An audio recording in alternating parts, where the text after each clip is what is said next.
So hello, good evening my dear students, welcome to Crack Mention Navy। हम लोग इस समय कर रहे थे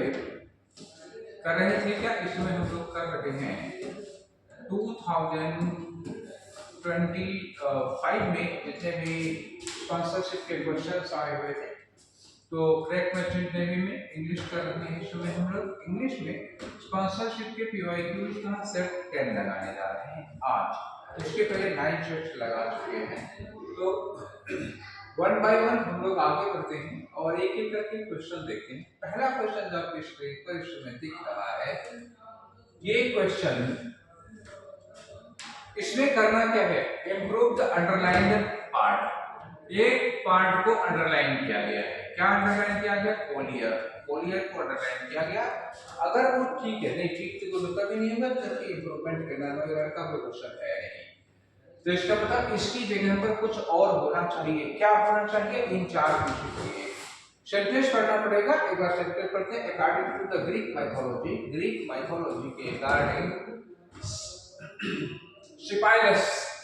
Sipylus in Holier city of Lydia एक जगह है, तो Sipylus in Holier city। देखो ये होलियर क्या है? कंपैरेटिव डिग्री में। अगर कंपैरेटिव डिग्री में होगा तो इसके साथ कोई दैट आना चाहिए था, किसी और तरह से कंपेयर किया जाता। आप लीडिया मतलब यहाँ की क्या होगी? सबसे पवित्र होना चाहिए ना, क्योंकि किसी से दो शहरों में कंपैरिजन नहीं किया है। या होता तो holier then any other city, ऐसे लिखा होता। क्या हो सकता था? Holier then any other. तो होलियर के पहले था नहीं लगता, पहली बार। मोस्ट होली नहीं, होलीएस्ट होता है, ठीक है ना। और यहाँ मोस्ट होलीएस्ट लिख दिया, ये भी सुपरलेटिव डिग्री और ये भी सुपरलेटिव डिग्री, डबल सुपरलेटिव होता नहीं है। द होलीएस्ट, यस, यही एक बचा है, the holiest city of Lydia. Clear है? ये हो गया। अब अगला आते हैं क्वेश्चन नंबर 2। देखिए क्वेश्चन नंबर 2 में क्या करना है कि वन वर्ड सब्स्टिट्यूशन का क्वेश्चन है। ये क्या है? वन वर्ड सब्स्टिट्यूशन का क्वेश्चन है। आते हैं, अंडरलाइन पोर्शन है कि person who had died for a noble cause, a grand function was organised to honour the person. उस आदमी के सम्मान में ग्रैंड फंक्शन ऑर्गेनाइज किया गया था who had died for a noble cause, जो किसी बड़े उद्देश्य से जिनकी डेथ हुई थी, कोई बड़ा महान काम पे। तो जो कोई नोबल कॉज से डेथ होती है, जिसकी बड़े महान काम को करते समय, उसको वॉलंटियर कहते हैं। नहीं, वॉलंटियर क्या होते हैं? स्वयंसेवक होते हैं। नहीं, कोई कहीं बाढ़ वगैरह आती है, कोई प्राकृतिक आपदा वगैरह बीमारी करती थी, ये लोग जाते हैं वहां पे लोगों की सेवा करते हैं। ये अक्षर लिखा। प्रॉफिट का मतलब क्या होता है? देवदूत होता है, ईश्वर का दूत होता है, वो कोई संदेश लेकर के धरती पे आते हैं, तो ये भी नहीं होगा। फिलैंथ्रोपिस्ट का मतलब क्या होता है? मानव प्रेमी, एक ऐसा व्यक्ति जो इंसानों से प्रेम करता हो, ठीक है ना। मानव प्रेमी, मानवता से प्रेम करने वाला, ये भी आप सुनिएगा। मर्टायर का मतलब क्या होता है? शहीद होगा, एक ऐसा आदमी जो किसी महान देश को बचाने के लिए, धर्म को बचाने के लिए, लेकिन अपनी मान मर्यादा को बचाने के लिए जान दे देता, उसको कहते हैं मर्टायर कहते हैं। क्योंकि किसी महान उद्देश्य से, ग्रेट पर्पस से कोई जान देता है, तो उसको हम लोग मर्टायर कहते हैं, ठीक है। चलिए अब आगे आते हैं नेक्स्ट क्वेश्चन में। ये रहा आपका क्वेश्चन नंबर 3। क्या करना है? इसमें मीनिंग बतानी है। एक इडियम दिया हुआ है, इस इडियम की मीनिंग बताइए। इडियम में क्या लिखा हुआ है? On the back foot. On the back foot का मतलब तो है जैसे कहीं जा रहे हैं, ये कदम बढ़ गया है, यहाँ बढ़ गया, अब हमको पीछे हटना पड़े। पीछे हटना पड़े मतलब तो होगा नुकसान हो रहा है, घाटा हो रहा है, ठीक है। तो एट डिसएडवांटेज, ये डिसएडवांटेज यही होगा। बैक फुट मतलब घाटा हो गया, नुकसान हो गया। स्टडी फर्दर, आगे तो बढ़ेंगे ही नहीं बैक फुट में। इन आहारी, जल्दबाजी में आगे बढ़ेंगे, पीछे नहीं बढ़ेंगे। इन रिलैक्स्ड स्टेटस, ये भी नहीं होगा रिलैक्स्ड, ये घाटे के लिए लगता है, नुकसान के लिए। तो फर्स्ट वाला ऑप्शन होगा इसमें सही में। अब चौथा क्वेश्चन देखते हैं। हमारा क्वेश्चन नंबर 4 है, खाली जगह करना है। स्टेटमेंट देखो लिखा हुआ है कि the teacher asked us, teacher ने हमसे पूछा टू डैश आवर एसेज, हम अपने एसेज को डैश करें, इसके लिए for spelling and grammar errors. हमने एसे लिखा टीचर ने कहा कि एसेज को एक बार ये कर लो ताकि इसमें कोई स्पेलिंग वगैरह या ग्रामर के एरर ना रहे। ग्रामर के एरर और स्पेलिंग एरर चेक करने के लिए एसेज को क्या करोगे, दोहराना है। तो दोहराने के लिए क्या लगाओगे, हम एसे को एडवाइज करेंगे नहीं, रिवाइज करेंगे।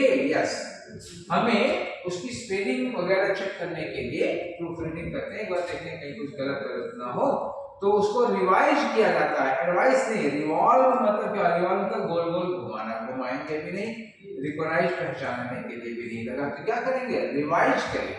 ओके, अगला वाला जो क्वेश्चन है वो है आपको इनकरेक्टली स्पेल्ड वर्ड बताना है। एक ऐसा वर्ड बताओ इसमें से जिसकी स्पेलिंग इनकरेक्ट हो। तो अपोनेंट की स्पेलिंग तो करेक्ट है, मतलब ये आंसर नहीं होगा। अपोनेंट कौन होता है, जो हमारा विरोधी होता है वो अपोनेंट होता है। ठीक है, दूसरा है ऑइंटमेंट।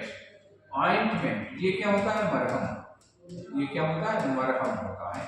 मरहम मतलब दवा ववा के लिए जो हम लोग यूज करते हैं। तो स्पेलिंग इसकी करेक्ट है, मतलब ये आंसर नहीं होगा। ऑब्लिगेशन, ऑब्लिगेशन की स्पेलिंग गलत हो गई है। क्या होता है इसमें, OBLI होता है, OBLI GITI। तो L के बाद I, ये जो E लिखा है यहाँ पे I होना चाहिए था, यही गलत था। ऑब्लिगेशन मतलब होता है किसी का एहसान होता है। ठीक है ना, क्या होता है, किसी का एहसान होता है, किसी ने हमारे ऊपर उपकार किया है, वो ऑब्लिगेशन होता है। ठीक है ना, तो ये आंसर सही होगा। इसी की स्पेलिंग गलत है, जिसकी स्पेलिंग गलत है वो आपका आंसर होगा। ओवरव्यू की स्पेलिंग सही है तो ये आंसर नहीं होगा। ठीक है, तो ये एक वर्ड था जिसकी स्पेलिंग गलत आई थी, वो था ऑब्लिगेशन। आगे बढ़ते हैं नेक्स्ट वाले में। तो नेक्स्ट हमारा फिर से वही फिल इन द ब्लैंक्स का मैटर आ गया, खाली जगह भरना है। सेंटेंस है despite his initial dash. Despite का मतलब होता है के बावजूद, डैश डैश के बावजूद। के बावजूद का मतलब क्या हो गया, पॉजिटिव से नेगेटिव होगा। मतलब इसमें क्या होता है, अपोजिट आइडिया। पहले वाले पार्ट का अपोजिट दूसरे वाला पार्ट होगा। अगर पहले वाले में कुछ अच्छा हो रहा है तो दूसरे में खराब होगा, और दूसरे में कुछ अच्छा हो रहा है तो पहले में खराब हो रहा है, उल्टा चलना है इसमें। तो अब यहाँ तो पता नहीं चल रहा है कि यहाँ क्या लगा हुआ है, आगे देख लेते हैं। आगे अच्छा होगा तो पीछे खराब होगा। ही इवेंचुअली, इवेंचुअली मतलब क्या होगा, फाइनली। ही फाइनली, आखिरकार, he agreed to join the team. आखिरकार उसने टीम को ज्वाइन कर ही लिया। मतलब क्या होगा, पहले कुछ गड़बड़ होगा, पहले कुछ गड़बड़ होगा। तो एंथुसियाज्म का मतलब क्या होता है, एंथुसियाज्म होता है ईगरनेस, क्यूरियोसिटी। अगर पहले से ही ईगर हो और टीम को ज्वाइन किए तब तो पैरेलल हो गया ना, अपोजिट तो जाएगा नहीं। इन चीज के पहले इनिशियल एंथुसियाज्म के बावजूद, इनिशियल उत्सुकता, शुरुआती उत्सुकता जिज्ञासा के बावजूद उसने टीम ज्वाइन कर लिया, गलत नहीं लग रहा है। ठीक है, तो ये सिर्फ नहीं हुआ। डिटर्मिनेशन, डिटर्मिनेशन भी वही हो गया, दृढ़ इरादा, निश्चय। डिटर्मिनेशन क्या होता है, दृढ़ निश्चय, फर्म डिटर्मिनेशन। ठीक है, रिजोल्यूशन कह सकते हैं इसको। शुरुआत में ही तय कर लिए थे कि टीम ज्वाइन करेंगे, तो फिर डिस्पाइट नहीं लग पाएगा ना, डिस्पाइट की वजह से उल्टा जाना है, ये भी नहीं होगा। रिलक्टेंस का मतलब क्या होता है, हेजिटेशन। ये क्या होगा, हेजिटेशन। शुरुआती हेजिटेशन के बावजूद उसने टीम को ज्वाइन कर लिया। मतलब क्या होगा, कोई आदमी है शुरुआत में हेजिटेट कर रहा था, initially he was hesitating to join but finally he join. तो ये ठीक लग रहा है, ठीक है ना, ये क्या लग रहा, ये ठीक लग रहा। कंपैशन का मतलब होता है सहानुभूति, दया किसी के प्रति। यहाँ दया वगैरह की कोई जरूरत नहीं है। ठीक है, तो क्या होगा, शुरुआती हेजिटेशन के बावजूद, स्टार्टिंग हेजिटेशन, इनिशियल हेजिटेशन के बावजूद he eventually agreed to join the team. ठीक है, शुरू में ना ना ना ना कर रहा था, बाद में कर लिया ज्वाइन। 7 नंबर पे आ जाओ, लिखा है कि mister Wilson is elder than his age. किसी से कंपैरिजन नहीं हो रहा है, इसमें किसी से कंपैरिजन नहीं हो रहा है। मिस्टर वो है, क्या नाम है, मिस्टर विल्सन है, उनका उन्हीं से, मतलब जितना दिखते हैं उससे। सपोज करो दिखते हैं 50 साल के, हैं 65 साल के। ठीक है, तो जितना देखते हैं उससे ज्यादा। तो यहाँ पे क्या कंपेरिजन की रहती जा रही है, एज की बात बताई जा रही है। और एल्डर कब यूज किया जाता है? पहली बात, एल्डर के साथ दैन नहीं लगता, एल्डर के साथ दैन नहीं लगता। एल्डर का मतलब होता है बड़ा भाई या बड़ी बहन, उम्र की कंपैरिजन नहीं होती। ऐसे में क्या करोगे, ओल्डर देन लगाओगे। एल्डर देन ओल्डर देन होगा, एल्डर फॉर नहीं लगता, ओल्डर देन लगता है। यस, ओल्डर के साथ ये देन गलत हो गया। एल्डर टू, अब एल्डर टू लगाते हैं, हाँ ठीक है कि एल्डर टू यूज किया जाता है, लेकिन इसमें जब दो लोगों में कंपैरिजन होता है, जैसे हम कहें कि मेरा भाई मुझसे 5 साल बड़ा है, तो हम कहेंगे my brother is 5 year elder to me, 5 साल मुझसे बड़े हैं। या मेरी बहन मुझसे बड़ी, my sister is elder to me, तो भाई और बहन में लगता है। यहाँ तो किसी और से कंपैरिजन ही नहीं हो रहा था, उन्हीं की उम्र जितना देखते हैं और जितना एक्चुअल है उन्हीं के पीछे दो एज में कंपैरिजन हो रहा था। ओल्डर देन लगेगा, एल्डर नहीं लगेगा। नेक्स्ट में आ जाओ 8 नंबर पे, ये एरर निकालनी है। ग्रामेटिकल एरर भी हो सकती है, स्पेलिंग एरर, दोनों में से कोई भी एरर हो सकती है, चाहे ग्रामर गलत हो चाहे स्पेलिंग गलत हो। They decided to start their journey, decided to spelling ठीक है, start their journey की स्पेलिंग ठीक है, towards the hill ठीक है, in midnight, in midnight नहीं होता, कब होता है, at midnight होता है। मिडनाइट के लिए हम लोग क्या लगाते हैं, एट लगाते हैं, ठीक है, एट dawn, सुबह के समय सूरज निकलने वाला होता है जब, half an hour before and after sunrise, तो at dawn, at sunrise, at sunset, at dusk, at noon, at midnight. Midnight 12 से 1 बजे रात के बीच का टाइम होता है, इसलिए उसको एट लगाते हैं। एट मिडनाइट, इन मिडनाइट नहीं होता, तो आपका कौन सा आंसर होगा, सेकंड वाला। आगे आ जाते हैं नेक्स्ट क्वेश्चन में। अगला क्वेश्चन है 9 नंबर का, your sibling accidentally broke your furniture vest, favourite vest. ये होता है जिसमें फूल रखे जाते हैं, फूलदान होता है, फूल वगैरह गमला कह सकते हो। तो आपके सिबलिंग का मतलब क्या होगा, आपका भाई है, सपोज करो भाई या बहन है, उससे गलती से आपका पसंदीदा फूलदान या पसंदीदा गमला टूट गया। अब आप क्या करना है, आपको उसको कैसे कहेंगे कि which of the following idiom might use to tell him not to worry about it। टूट गया, आप कहेंगे कि छोड़ो जाने तो, जो हुआ सो हुआ, कोई बात नहीं है, परेशान मत हो। कौन सा idiom लगेगा, shallow brooks are noisy, मतलब क्या होगा, तोता चना मांझे घना। ऐसे झरने जिनमें पानी कम होता है शोर बहुत करते हैं। ऐसे ही लोग हैं जिनके पास नॉलेज कम होता है वो हल्ला बहुत मचाते हैं, ठीक है ना। हाँ, जिनके जो थोड़े अमीर होते हैं बहुत चिल्लाते हैं, जो अच्छे खासे अमीर हैं वो शांत कर देते हैं। तो ये तो यहाँ पे सुटेबल नहीं है। बाइट द बुलेट का मतलब अपमान सहना, बर्दाश्त करना, to bear something insulting that you do not like, जो चीज पसंद नहीं है वही करना पड़ेगा। You are walking on air, मतलब क्या होगा, प्राउड, आप एरोगेंट बहुत हैं, आसमान में उड़ रहे हो, ठीक है ना, ये भी नहीं लगेगा। Don't cry over spilled milk, don't cry over spilled milk का मतलब क्या होगा, ठीक है जाने दो, जो हो गया सो हो गया। जब दूध बह जाने के बाद चिल्लाने से क्या फायदा, जब वो फूलदान टूट ही गया था उन्होंने चिल्लाने से क्या फायदा, छोड़ो जाने दो, जो हुआ सो हुआ। तो इसका ऑप्शन कौन सा होना चाहिए, चौथा वाला ज्यादा सुटेबल ऑप्शन है। 10 पे आओ, इन्होंने कहा सिनोनिम बताना है, वर्ड कौन सा है सिनोनिम के लिए, ग्लूमी। ग्लूमी का मतलब क्या होता है, बहुत दुखी या उदास व्यक्ति होता है। ग्लूमी का मतलब क्या हो गया, वो आदमी सैड होगा, ठीक है ना, सैड होगा, सलन होगा, मेलांकोलिक हो सकता है, ठीक है ना, मेलांकोलिक, ये होना चाहिए, मेलांकोलिक हो सकता है, ग्लूमी हो सकता है, उदास है, ठीक है। तो एक और वर्ड आता है इसमें, डिस्मल। डिस्मल का मतलब भी होता है सैड। स्टिकी यहाँ लगेगा नहीं, वेन, VAIN, थोड़ा सा अहंकार होता है, वेन में क्या होगा, एरोगेंट होगा, ठीक है। और बॉयंट का मतलब क्या होता है, फ्लोटिंग, क्या होता है ये, फ्लोटिंग, कोई चीज कहीं पर तैर रही है उसको कहते हैं। तो फिलहाल डिस्मल है, सैडनेस के लिए लगेगा, ग्लूमी, डिस्मल, सैड, सॉरफुल, ये सारे वर्ड हैं।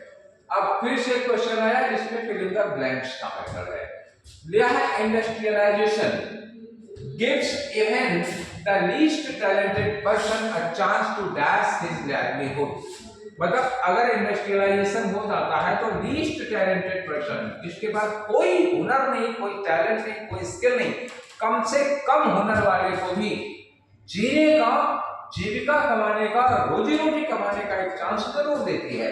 तो यहाँ पे हिज लाइवलीहुड, यहाँ क्या लगाओगे, to live a livelihood. Livelihood के लिए क्या लगता है, टू अर्न अ लाइवलीहुड, ये फिक्स फ्रेज होता है। लिव नहीं होगा, गिव नहीं होगा, ब्रेक नहीं होगा, क्या होगा, टू अर्न अ लाइवलीहुड, एक फ्रेज होता है रोजी रोटी कमाना।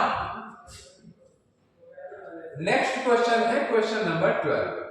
Most appropriate meaning underline word की है, एक वर्ड दिया है सिंक।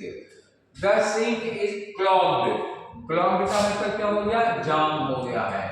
सिंक क्या हो गया है, जाम, सिंक जाम हो गया, पाइप वगैरह जाम हो गया, चोक हो जाती है, इसको कहते हैं चोक हो जाना, ठीक है ना, चोक हो गई, पाइप चोक हो गई है due to solid material. Solid material कभी कभी क्या होता है कि जब हम लोग किचन में जो सिंक बना होता है जिसमें बर्तन होते हैं, उस बर्तन में कभी कभी कुकर वगैरह में चावल वगैरह रह गया, कढ़ाई वगैरह में कुछ लगा रहेगा, तो उसकी वजह से वहां पर कुछ सॉलिड मटेरियल मिल जाता है, तो उसका छलनी होती है उसमें भर जाता है, जाम हो जाता है, ठीक है। तो अगर ऐसा कुछ हो रहा है, सॉलिड मटेरियल उसमें फंस गया है, जिससे वो क्लॉग हो गया है, तो ये सिंक किस सिंक को कह रहे हैं। एक सिंक का मतलब पानी में डूब जाना होता है, यहाँ पानी में डूबने के लिए तो लगा नहीं है, पहला ऑप्शन होगा नहीं।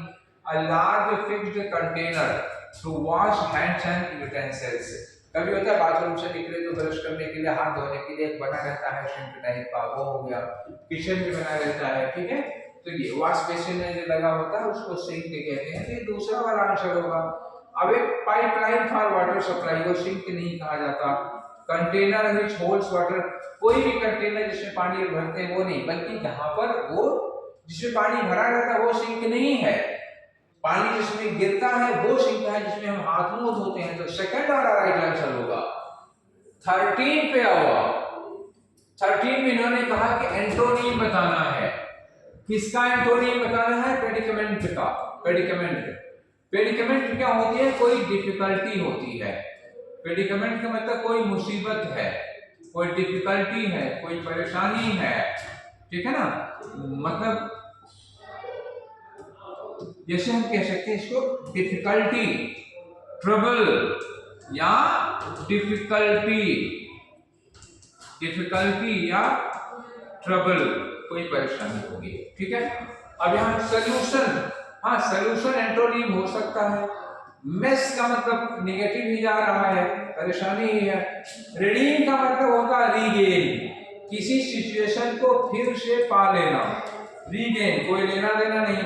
डोसाइल का मतलब कोई ऐसा आदमी जो बहुत ही सीधा साधा है, निहायत सीधा साधा, एकदम गुलबिल टाइप का, कोई आदमी बहुत गुलबिल है, बहुत सिंपल एंड ऑर्डिनरी है, चालाकियां नहीं है उसके अंदर।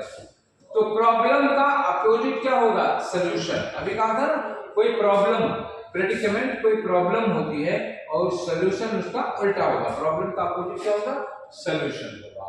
अब 14 नंबर पे आओ। 14 नंबर पे कह रहे हैं कि parts of the following sentence have been given as option. अच्छा, इस सेंटेंस को 4 हिस्से में तोड़ा गया है और कह रहे हैं कि किस वाले पार्ट में एरर है, बताइए। Before the internet was available, जब इंटरनेट अवेलेबल हुआ उसके पहले, ऑन मोबाइल, उसके पहले I read often books for entertainment and information. तो मनोरंजन के लिए, एंटरटेनमेंट के लिए और इंफॉर्मेशन के लिए बुक्स पढ़ा करता था मैं। अब तो मोबाइल देखा करते हैं लोग, अब तो इंफॉर्मेशन भी मोबाइल पर है और इंटरटेनमेंट भी मोबाइल पर है। तो जब मोबाइल नहीं था, जब मोबाइल पे इंटरनेट नहीं था, उसके पहले मैं क्या क्या करता था, इंफॉर्मेशन एंटरटेनमेंट, कहां से, बुक से। अब यहाँ जो ऑफन लिखा हुआ है ये क्या है, ये है एडवर्ब ऑफ फ्रीक्वेंसी। क्या है, फ्रीक्वेंसी। कहां यूज किया जाना चाहिए था, ऑफन यूज करते आई और रीड के बीच में सेंटेंस होना चाहिए था, आई ऑफन रेड बुक्स। मैं अक्सर किताबें पढ़ा करता था। ऑफन जो लगेगा सब्जेक्ट और वर्ब के बीच में लगता है, फ्रीक्वेंसी सब्जेक्ट और वर्ब के बीच में आएगी। तो गलत क्या हुआ, आई रेड ऑफन, ये गलत हो गया। रेड कहा जाना चाहिए था ऑफन के बाद, आई ऑफन रेड बुक्स। तो ये फोर्थ वाला आपका आंसर हुआ। क्लियर, चलिए नेक्स्ट में आते हैं, अगला है क्वेश्चन नंबर 15। फिर इसमें क्या है, एरर का मटेरियल, फिर वही एरर वाला पैटर्न है। अ गुड लॉयर, एक अच्छा वकील, always looks in the case before he attends court. एक अच्छा लॉयर जो होता है वो कोर्ट अटेंड करने के पहले अपने केस को खूब अच्छे से पढ़ता है, जांच पड़ताल करता है, उसको इन्वेस्टिगेट करता है। तो लुक इन नहीं होता, क्या होता है, लुक इनटू। अगर आप किसी चीज को छानबीन कर रहे हैं, इन्वेस्टिगेट कर रहे हैं, तो क्या लगेगा, इन्वेस्टिगेट तो होगा, लुक इनटू लगेगा, लुक इन नहीं होता, लुक इनटू होता है। तो ये इन गलत होगा, होना क्या चाहिए, कहां पर दिया है, लुक इनटू, ये है, लुक इनटू होना चाहिए था, तो आपका सेकंड वाला ऑप्शन करेक्ट होगा। ठीक है, सेकंड में एरर है। नेक्स्ट आते हैं क्वेश्चन नंबर 16 में फिलिंग द ब्लैंक्स का मेथड है। What is dash book you have ever read, what's dash book you have ever read. एक ये पकड़ लो, एवर के साथ दो चीजें फिक्स होती हैं, एक तो प्रेजेंट परफेक्ट टेंस फिक्स होगा, एवर जब भी लगेगा तो टेंस कौन होगा, प्रेजेंट परफेक्ट। दूसरा सुपरलेटिव डिग्री फिक्स है, सुपरलेटिव, मेरी जो कंसेप्ट क्लास थी उसमें मैंने ये सारी चीजें बताई थी, एवर के साथ टेंस प्रेजेंट परफेक्ट और डिग्री सुपरलेटिव लगेगी। तो ये प्रेजेंट परफेक्ट तो है, यू हैव रेड, और डिग्री कौन सी होगी, सुपरलेटिव। मोर इंटरेस्टिंग हो ही नहीं सकता, मोस्ट इंटरेस्टिंग यही सुपरलेटिव है, इंटरेस्टिंग पॉजिटिव डिग्री होगी, ये भी पॉजिटिव डिग्री है।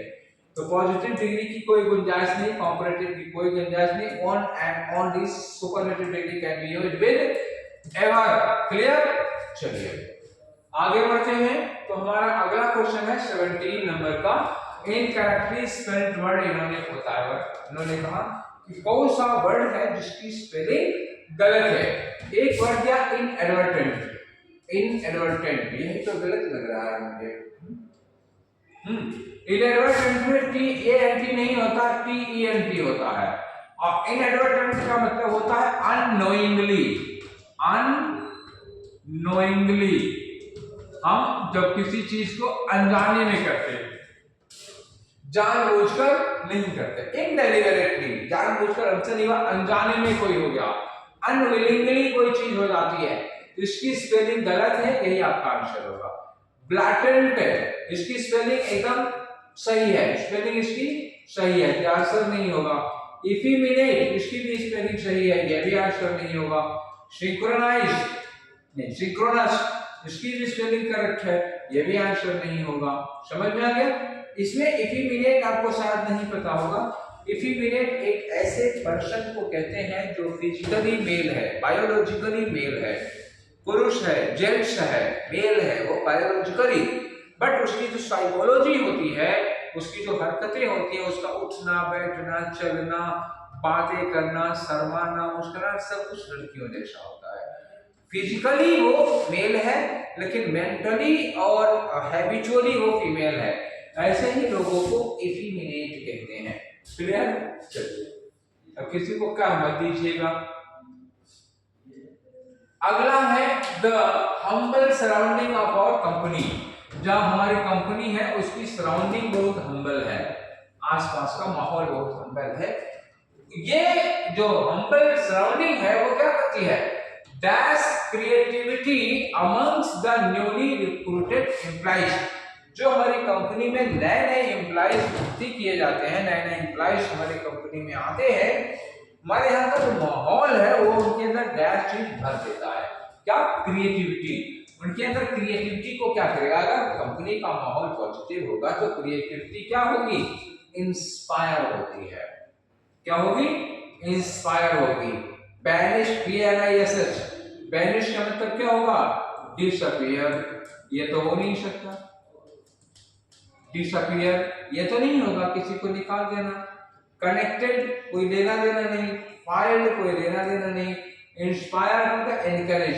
तो कंपनी का जो पॉजिटिव माहौल है वो नए बच्चों के, नए रिक्रूट्स के अंदर क्या करता था,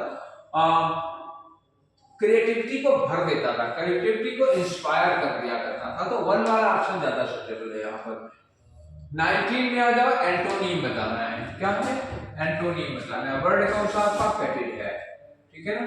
फेटिड दिया हुआ है। फेटिड का मतलब क्या होता है? कोई चीज बहुत बदबूदार है। मतलब क्या होगा? Foul smell. क्या है यहाँ पर? फाउल स्मेल, बहुत बदबू आ रही किसी से, मतलब एकदम फिल्दी बदबू, गंदा, जैसे कहीं से कूड़ा उठा के ले गए हैं या कोई चीज सड़ गई है, फिल्दी। फटल का मतलब क्या होता है? फटल का मतलब डेडली होता है, जानलेवा होता है, घातक होता है, जिससे जान जा सकती है, नहीं होगा। फटीग का मतलब क्या होता है? टायर्ड, कोई आदमी जो पूरी तरह से थक गया है, तो ये भी नहीं होगा। फ्रेग्रेंट का मतलब क्या होगा? फ्रेग्रेंट जहां से खुशबू आ रही है, सुगंध आ रही है, फ्रेग्रेंट यही होता है। ये क्या होता है? सुगंध। ये क्या होता है? सेंटेड। सेंटेड मतलब जैसे सेंट पड़ा हो, इत्र लगा हो कहीं पे, परफ्यूम लगा हुआ हो, तो ये आ जाएगा। फाल्स का मतलब झूठा होता है, उसका कोई लेना देना नहीं। अब आते हैं क्वेश्चन नंबर 20 पे। ये फिर से फिल इन द ब्लैंक्स का क्वेश्चन है। इन्होंने कहा कि इन्वेस्टिगेटिंग टीम है, उसने smell a dash in the suspects detention. तो इसमें जो इडियम है वो क्या होता है? Smell the rat. इडियम क्या होता है? स्मेल द रैट मतलब क्या होता है? षड्यंत्र की बू आना। क्या होता है?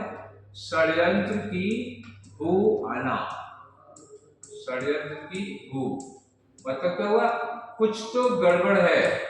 जब आपको कहीं जाने पर ऐसा लगता है यहाँ कुछ तो गड़बड़ है, देयर इज समथिंग फिशी, कुछ ना कुछ तो गड़बड़ है गया, तो वो वाली चीज। इसके लिए क्या लगाते हैं? स्मेल द रैट, षड्यंत्र की बू आना, इसके लिए कहते हैं। मतलब सस्पेक्ट या when you feel something very doubtful, कुछ लगे कि यहाँ कुछ तो गड़बड़ है, वो चीज लगाते हैं, ठीक है। चलिए, तो हम लोगों ने 20 क्वेश्चंस कर लिए। आज कौन सा था? आज था हमारा सेट नंबर 10, ठीक। सेट नंबर 10 के 20 क्वेश्चंस कर दिए। अब हम लोग इसके बाद सेट नंबर 11 करेंगे, 12 करेंगे, 13 करेंगे, ऐसे एक एक करके, ठीक है। तो आज का सेशन कैसा लगा कमेंट बॉक्स में बताना। आप फिर सेशन ही पर वाइंड अप करते हैं, मिलेंगे नेक्स्ट सेशन में। Thank you.